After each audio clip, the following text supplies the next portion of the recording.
When I first saw Mario Wonder's badge system, it got me thinking about all the potential challenge runs that could be attempted, more specifically if you can beat the game without using badges at all. So in this video, we'll not only find out if the game can be beaten without using badges, but also how many of the badge challenge levels can be beaten without using their respective badge ability. To clarify the rules for this challenge, I'll consider using a badge to mean actually activating its ability, so simply equipping a badge is fair game as long as it's never actually used. The reason for this is that badge challenges force you to equip their badge automatically, so without mods, there's no way to avoid this. I'll talk more about how this affects the challenge later. First off, beating the game without using badges seems pretty straightforward as most levels don't require badges to complete. After the first few levels, we encounter this Poplin house where we're given the first badge, the parachute cap. Then we're taken to a short training ground which instructs us to use the badge by pressing R in midair. Because this ability only activates in this specific condition, we don't actually have to use it, so it's just a straight path to the end. After this, as long as we avoid all the badge challenges, there's not much reason to equip a badge.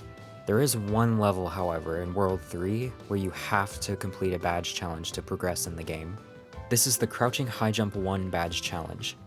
This badge gives you extra jump height after crouching, which is what you're supposed to take advantage of to jump over some enemies and a wall to get to the end. So because we're not allowed to use the badge ability, we can't get this extra jump height, making it seemingly impossible to beat the level at first. But it turns out there is hope, because you can actually ground pound these trumpets, yes, that's actually what they're called, when they're moving towards you to kill them from the side. This just leaves the problem of the big wall we have to get over. But there's a tall trumpet blocking our path, so how do we get past it? Well, lucky for us, there happens to be a mushroom in this block at the beginning of the level. And if we could get to it, we could use it to damage boost past this trumpet and get up the wall. So remember how I said you can ground pound these guys from the side to kill them? Well, we can actually use that to our advantage with a very precise ground pound cancel and jump into the block to get the mushroom, which we can then use to damage boost past this trumpet and jump off his head to get over the wall.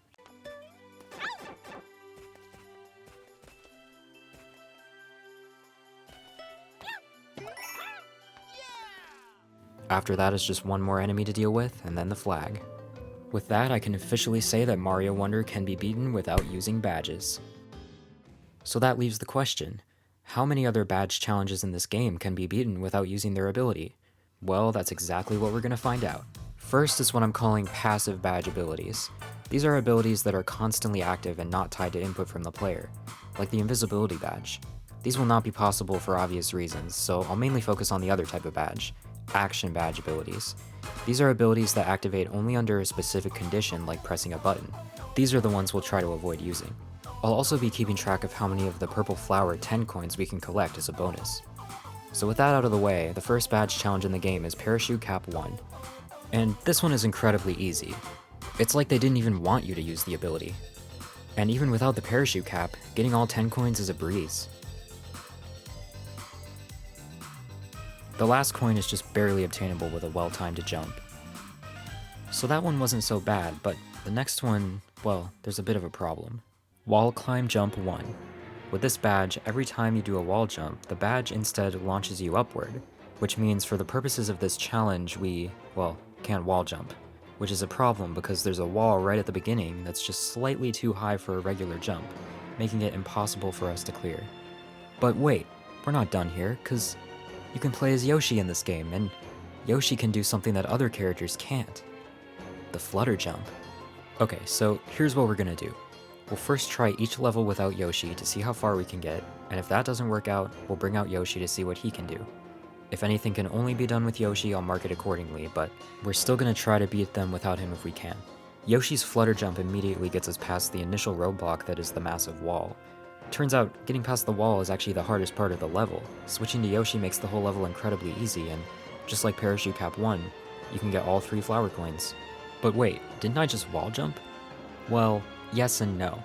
See, in addition to normal wall jumps, you can also spin jump off walls in this game, and interestingly, spin jumps off walls don't activate the badge. So that's how we're able to make our way through this level, and without it, we wouldn't be able to get very far. The third 10 coin is just above the wall. So there's our first level that only Yoshi can beat, with all 3 10 coins as a bonus. The next one, Jet Run 1, is a passive ability, so there's no way to play the level without it being active. That one's immediately off the table. Same goes for the next one, Dolphin Kick I.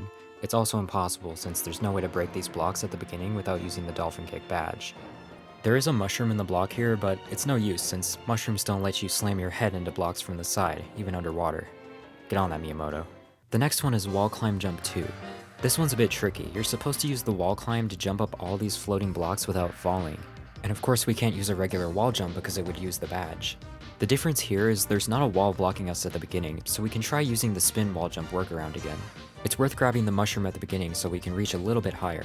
The first 10 coin is pretty easy to get, then we can keep spinning off some blocks to get to the platform in the center. This is where it gets a little harder. These yellow blocks are very skinny and far apart from each other, so we have to jump at just the right time to get up to the next platform, but with some effort, it's possible. And the second 10 coin is right there for the taking. After that, there's these spinning red platforms that stop briefly after each spin. We can use this moment to quickly spin to the top of one of them, and once they start spinning again, walk up to the middle one as it's still moving. The next part is probably the hardest. They expect you to use the wall climb to shoot yourself straight up off the platform when it's vertical, but instead we have to wait for just the right moment to spin off the side, and then stay on it as it's turning to get to the top. From here, we can spin off the wall on the left to get the third and final 10 coin. Just gotta be careful not to overshoot as there's no way back down once you get to the top. And with that, Wall Climb Jump 2 is entirely possible without Yoshi. After that is Floating High Jump 1, which unfortunately activates every time you jump, so there's nothing that can be done here. Then we have Spring Feet 1. This is a passive ability and starts bouncing you around as soon as the level starts, so this one's impossible as well. But at least we can enjoy the bounciness while it lasts.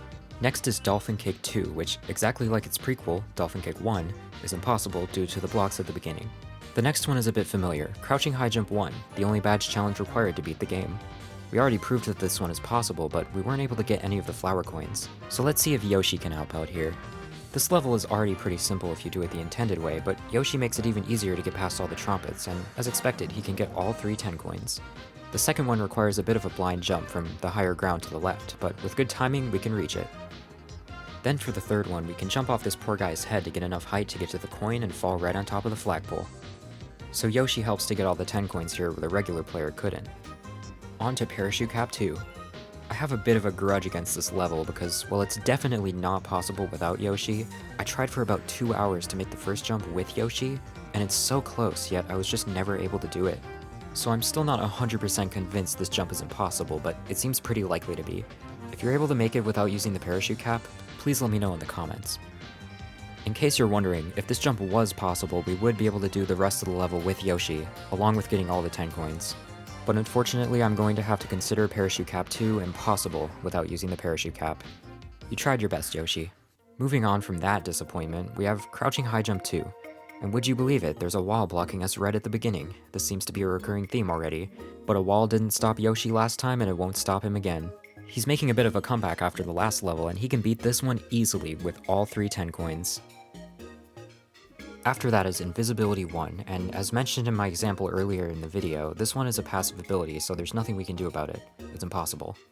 Next up is Grappling Vine I. This one is interesting, so normally the badge activates when you press the button you normally use to twirl in midair. But similar to the spin wall jump method from before, this one actually has a workaround. If you crouch jump and then twirl while crouched, the vine doesn't get used. Kinda weird. But that allows us to wall jump off this wall to get a little further up. It's possible to get past the first 10 coin, but not collect it, and I tried for a while, but I wasn't able to get past the second 10 coin without Yoshi, so I think it's time to see how he fares against this one. Turns out, pretty well. As usual, Yoshi's flutter jump gives us just the boost needed to get all 3 10 coins and beat the level. On to Boosting Spin Jump 1, where we're once again faced by our greatest threat, a wall, or in this case, a pipe. It's just too tall to jump over normally. Kind of a cheap way to force you to use a badge if you ask me, but we're once again forced to use Yoshi here. As usual, Yoshi makes life pretty easy here. All we have to do is ground pound this pipe to reveal and collect the first 10 coin, pass the checkpoint to grab the second one, and then the third one is actually hidden off screen, but it's just up between these 2 pipes. And that's it, pretty easy clear for Yoshi with all 3 coins. Next is Floating High Jump 2, which, as you probably guessed, can't be done because jumping activates it. Not much of a surprise there. After that is Boosting Spin Jump 2. This one looks promising since there's not a wall immediately blocking us, and the first jump is actually possible with a ground pound right below the platform to gain the last bit of height we need. But that's as far as we can get because the next jump is just too far to make. That's unfortunate, but Yoshi can definitely help here. He gives just enough extra height to reach the first few platforms and get to the first checkpoint, then the first 10 coin, and the second 10 coin, and you can probably see where this is going. After some more bouncing, Yoshi can reach the third 10 coin and the flagpole. He just can't be stopped. The next one is Grappling Vine II. This one has a lot of big gaps and boost walls they expect you to use the Grappling Vine to get to. Then a big jump at the end that leads directly to the third 10 coin, so at least that's helpful. Since crouch twirling is possible without using the Grappling Vine, we can use that to get past this first part. And this wall leads straight to the first 10 coin. Then there's a big jump to the left side of the screen, which luckily is possible without the Vine. Now, unlike the last jump, the next one is definitely impossible to make without using the badge. I tried jumping off the wall, but you can't crouch twirl that way, so it doesn't get far enough. And twirling around the upper platform doesn't work either, so we're gonna have to ditch the second 10 coin. After the checkpoint, there's a couple tight jumps that we can just barely make with crouch twirls. And with a final well-timed crouch jump and twirl, we can even make the jump to the next boost wall. After which, all we need to do is let go at the right time, bringing us straight to the third 10 coin, and the end of the level. If only that second 10 coin was obtainable. Yoshi can get it though. The final 3 badge challenges, Jet Run 2, Invisibility II, and Spring Feed 2 are all passive badge abilities, so all 3 are impossible. And that's it, every badge challenge attempted without using badges. Here's the results for every level if you're curious. It turns out most badges aren't actually that useful, cause a lot of these levels can be beaten without them. Yoshi does help a fair bit though. Hey, I hope this video was at least somewhat interesting. If you couldn't tell, this was my first ever scripted and voiced video on this channel, so hopefully I did an alright job. Let me know what you thought of the video in the comments, and feel free to subscribe if you enjoyed it. It'll help to tell me if I should make more videos like this in the future. Thanks for watching, and happy Mario Day.